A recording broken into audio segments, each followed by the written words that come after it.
One of the things that I wrestle with as the pastor of a local church is how can we impact our community? How can we take our religion beyond these four walls and show people how relevant it is, how relevant the life and the ministry of Christ is? You know, something went wrong along the way. When Christianity began, we didn't have churches, we didn't have buildings, we didn't have four walls or roofs. People were just captured by a vision. They were impassioned by this man, Jesus Christ. And it tells us in the book of Acts that they would meet together in homes or by the riverside or in open air places. For them, church was not necessarily a building or a specific location. Church was the incarnate, visible presence of Christ in the community and in the lives of people. And for hundreds of years, that's what the church was all about.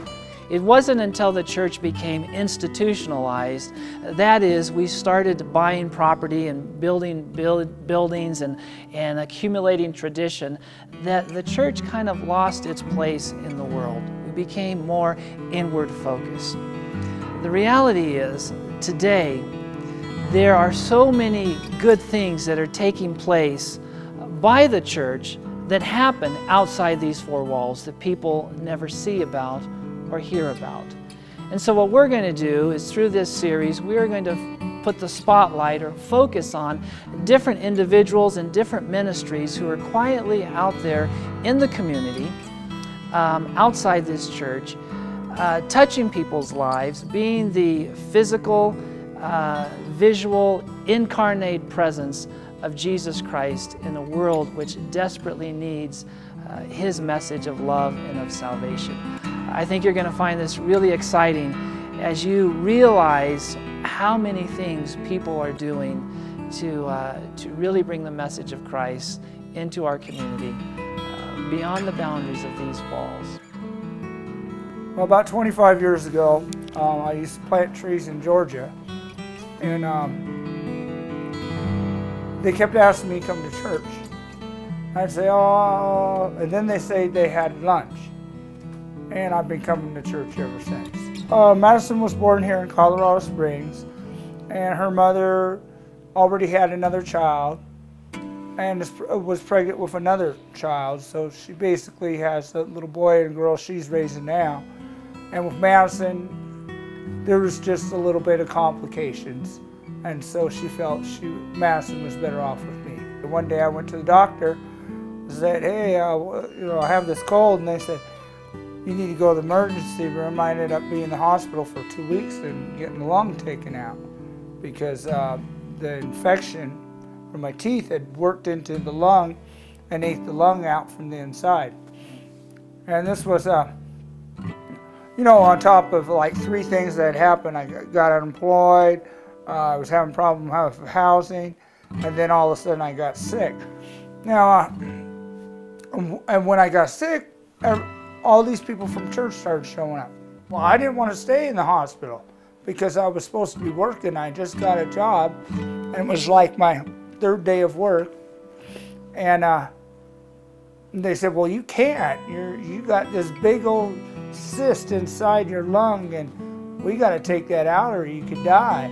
And I'm like, oh, well, can't I come back tomorrow and get this done? And they said, no, we're going to admit you tonight. And I said, well, okay, I'll be admitted tonight as long as Madison can stay here. Well, the next day they told me, okay, you got to go into surgery, and Madison can't be here because, you know, it's surgery.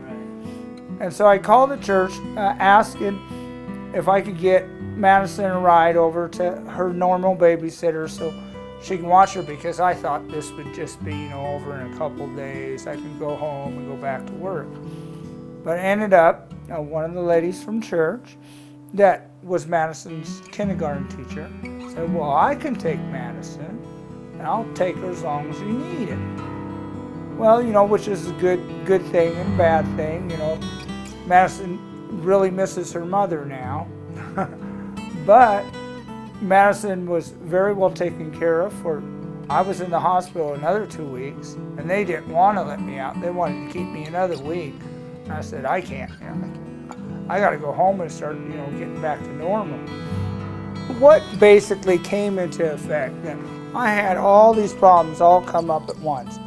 And a whole bunch of people from the church kind of just stepped in. It was not just one person, it was not just two people. It was the church family. I mean, I've had people come and clean my house. I had people, Madison got a whole bunch of clean clothes, used clothes. Well, who knows? They look pretty new to me. And which was really helpful. I came home to a nice clean house because it took me a week to figure out how to do things again. You know, all this,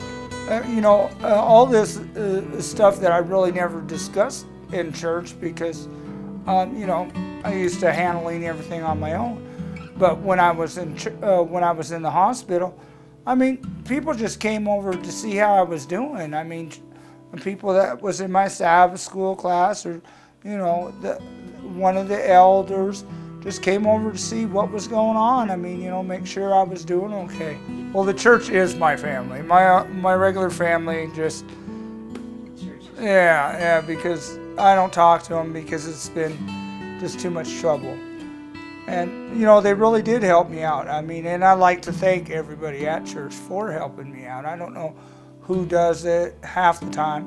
I mean, Pete's been, you know, there a lot, so, and I know him, so I can say Pete helped me, and I can say you've helped me, I can say Heather helped me. But there's people that came and cleaned my house. You don't even know who they are. Yeah, and I recommend if you ever go to the doctor, make sure your house is clean before you go, just in case. Your house and your underwear. Your house and your underwear. Everything's clean.